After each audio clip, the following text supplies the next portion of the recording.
ধন্যবাদ আপনাকে অনেক কষ্ট করে আমার কাছে এই পর্যন্ত আসার জন্য।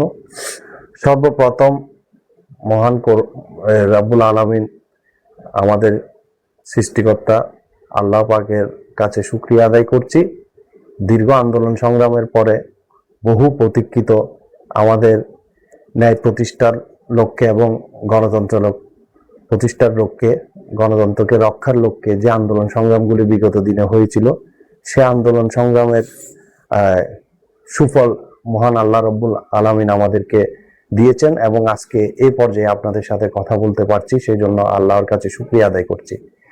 আসলে আমাদের বিগত দিনগুলি ছিল এমন যে আমরা কোথাও বসে স্বাধীনভাবে কারোর সাথে কথা বলতে পারতাম না, কোথাও বসে একটু মানুষের সাথে নির্বিঘ্নে কোনো বিষয় নিয়ে আলাপ আলোচনার সুযোগ ছিল না। যেখানে যেতাম মনের মধ্যে গ্রেপ্তারের ভয় থাকতো, কারণ বিগত দিনগুলি ছিল এমন, যারা বিএনপি করত তাদের উপরে একটি কালো ছায়া সব সময় লেগে থাকতো, যে যে কোনো মুহূর্তে গ্রেপ্তারের ভয়, যে কোনো মুহূর্তে নির্যাতনের ভয়, যে কোনো মুহূর্তে মানে আক্রমণের ভয়, এগুলা নিয়েই আমাদের বিগত 17 বছর কেটেছে।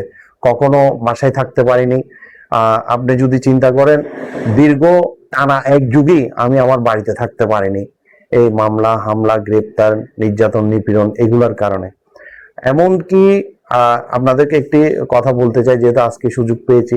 2016 সালে ঈদ উল ফিতরের সময়ও আমরা চাঁদ রাত যেটা বলে, সেদিনও কিন্তু আমার ঘর রেড করেছে পুলিশ, এবং ঈদের দিন পর্যন্ত আমি আমার ঘরে যেতে পারিনি। পঞ্চম দিনে যেদিন আমি আমার মাকে সালাম করতে গিয়েছি, সেদিন রাত্রে আমি গ্রেপ্তার হয়েছি।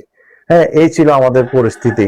আমরা আসলে আজকের দিনে বিশেষ করে আমাদের প্রিয় নেত্রী, সাবেক বাংলাদেশের তিনবারের প্রধানমন্ত্রী, আমাদের মমতাময়ী মা, গণতন্ত্রের মা, মরহুমা দেশনেত্রী বেগম খালেদা জিয়াকে স্মরণ করছি, যাকে আপনারা সবাই জানেন, সবাই আপোষহীন নেত্রী হিসেবে চিনে। কখনো কোনো অন্যায়ের বিরুদ্ধে তিনি আপোষ করেননি। আমরা তারই সন্তান, আমরা তারই সৈনিক, আমরা শহীদ রাষ্ট্রপতি জিয়া রহমানের সৈনিক।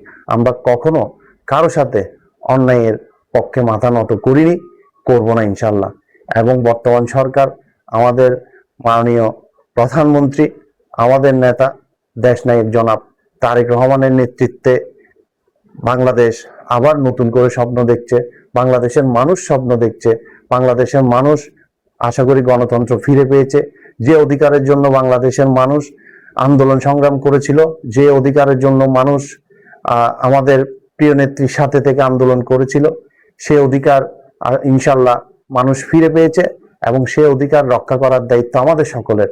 আমরা সকলে মানুষের সাথে, জনগণের সাথে এমনভাবে আমাদের আচার আচরণ করতে হবে, মানুষ যাতে আমাদের উপর আস্থা রাখে। আমরা মানুষের সাথে এমনভাবে চলবো, এমনভাবে আচরণ করব, মানুষের সুখে দুঃখে মানুষের পাশে থাকার চেষ্টা করব।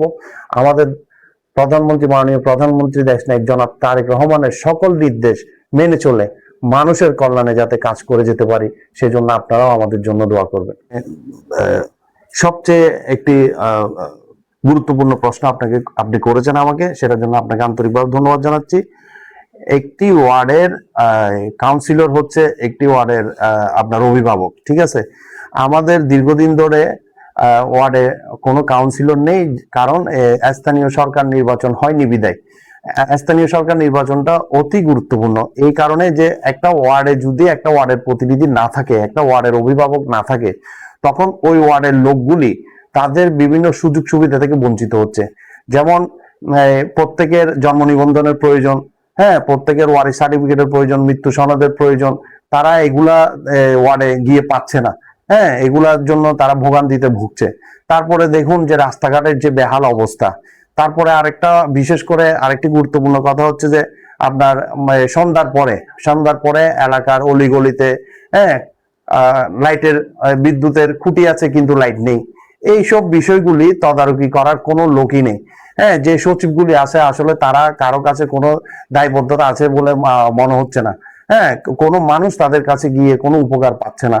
তা আমি মনে করি জরুরি ভিত্তিতে অবশ্যই স্থানীয় সরকার নির্বাচন প্রয়োজন এবং আমাদের ওয়ার্ডের অভিভাবক প্রয়োজন। এই বিষয়ে আশা করি বর্তমান সরকার এবং আমাদের মাননীয় প্রধানমন্ত্রী অবশ্যই সেটা গুরুত্ব দিয়ে দেখছেন এবং স্থানীয় সরকার নির্বাচন অতি গুরুত্বপূর্ণ একটি বিষয়, সেদিকে নজর দেওয়ার জন্য আমরা আকুলভাবে আবেদন জানাচ্ছি। 28 নং ওয়ার্ড একটি মডেল ওয়ার্ড। 28 নং ওয়ার্ডে আপনার যেমন বাণিজ্যিক এরিয়া রয়েছে, 28 নং ওয়ার্ডে ব্যাংকপাড়া রয়েছে, 28 নং ওয়ার্ডের বিভিন্ন বড় বড় শিল্প প্রতিষ্ঠানের অফিসগুলি রয়েছে এবং গুরুত্বপূর্ণ ব্যবসায়িক প্রতিষ্ঠান, আপনার ওয়ার্ল্ড ট্রেড সেন্টার, হ্যাঁ, সব মিলিয়ে 28 নং ওয়ার্ড একটি গুরুত্বপূর্ণ এলাকা। এই এলাকায় অবশ্যই আপনারা এখানে চলাচল করছেন, আপনারা নিজেরাও দেখছেন যে রাস্তাঘাটের কি অবস্থা। রাস্তাঘাটের সংস্কার অতীব দরকার। আপনার দেখা যাচ্ছে ড্রেনেজ ব্যবস্থা, হ্যাঁ, ড্রেনেজ ব্যবস্থা, ড্রেনের বিভিন্ন অংশগুলি ভেঙে গেছে। যেমন আপনারা দেখবেন যে মাজার গেট দিয়ে ঢুকলে যে নাসির সরা নামে নাসির খাল একটি নালা আছে, ওই নালার প্রায় গার্ড ওয়াল গুলি ভেঙে গেছে, হ্যাঁ, এবং ওই নালার পাশে যে বসতিগুলি আছে, বড় বড় বিল্ডিং আছে, সবই ঝুঁকিপূর্ণ। এমত অবস্থায় এইগুলোর দিকে খুবই গুরুত্ব দেওয়া দরকার। আর দ্বিতীয় কথা হচ্ছে যে সন্ধ্যার পরে যখন অন্ধকার নেমে আসে, যখন ওয়ার্ডের বিদ্যুতের খুঁটিগুলিতে ভাল্ব নেই, হ্যাঁ, লাইট নেই, এগুলা অতীব দ্রুত নজর দেওয়া দরকার। যদি এলাকায় বা ওয়ার্ডে যদি একজন প্রতিনিধি থাকতো তাহলে অবশ্যই এগুলা থাকতো এবং নজরদারিতে থাকতো। তা আমি মনে করি যে আমার ওয়ার্ডে এটি যেহেতু একটি মডেল ওয়ার্ড, হ্যাঁ, এলাকার সকলের আপনার অনেক বিষয় আছে যেগুলা আপনার পারিবারিক কিছু ঝামেলা থাকতে পারে। এই পারিবারিক ঝামেলাগুলিও অনেক সময় দেখা যায় যে এলাকার প্রতিনিধি যে যিনি থাকেন, ওয়ার্ড কাউন্সিলর যিনি থাকেন, তিনি একটা সমাধান দিয়ে থাকেন। সব বিষয় তো আর মানুষ থানায় গিয়ে ও করতে পারে না, কিছু এলাকার প্রতিনিধির বিষয় আছে। সব মিলিয়ে ওয়ার্ডের একজন প্রতিনিধি খুবই দরকার। এটা আমাদের আশা যে অতি দ্রুত স্থানীয় সরকার নির্বাচন হবে ইনশাল্লাহ। আসলে এখন যে প্রশ্নটা করছেন এটা একটা আশার বিষয়। আমরা তরুণরা সবসময় আশাবাদী।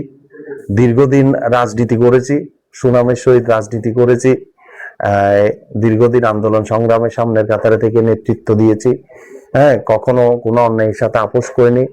প্রত্যেকটা আন্দোলন সংগ্রামে নিজের ভূমিকা সবচেয়ে গুরুত্বপূর্ণ মনে করেছিলাম এবং সব সময় সব আন্দোলনে সক্রিয়ভাবে অংশগ্রহণ করেছি। আপনারা আমার অতীত জীবনগুলি একটু দেখলেই বুঝতে পারবেন যে বিগত আন্দোলন সংগ্রামে আমাদের ভূমিকা বা আমার ভূমিকা কি ছিল।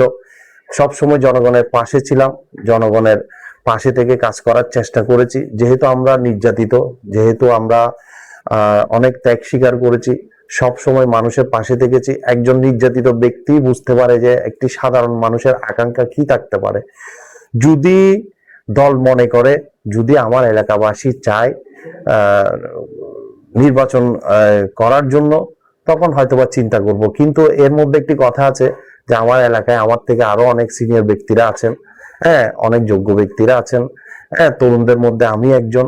যদি আমার দল চায় দলের বাইরে গিয়ে কিছু করার, দলের বাইরে গিয়ে কোনো কিছু সিদ্ধান্ত নেওয়ার এমন কোনো মন মানসিকতা আমাদের নেই। যেহেতু আমরা সবসময় শৃঙ্খলার মধ্যেই থাকি। বাংলাদেশ জাতীয়তাবাদী দলের প্রত্যেকটি কর্মী শৃঙ্খলায় আবদ্ধ।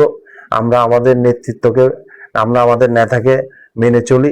আমাদের নেতৃত্ব, আমাদের নেতা, আমাদের নেতৃবৃন্দরা যে সিদ্ধান্ত দিবেন সেই সিদ্ধান্তকে মাথা পেতে নিয়ে জনগণের পাশে থেকে সারা জীবন ইনশাল্লাহ যতদিন বেঁচে আছি কাজ করে যাব। ধন্যবাদ আপনাকে। আসসালামু আলাইকুম।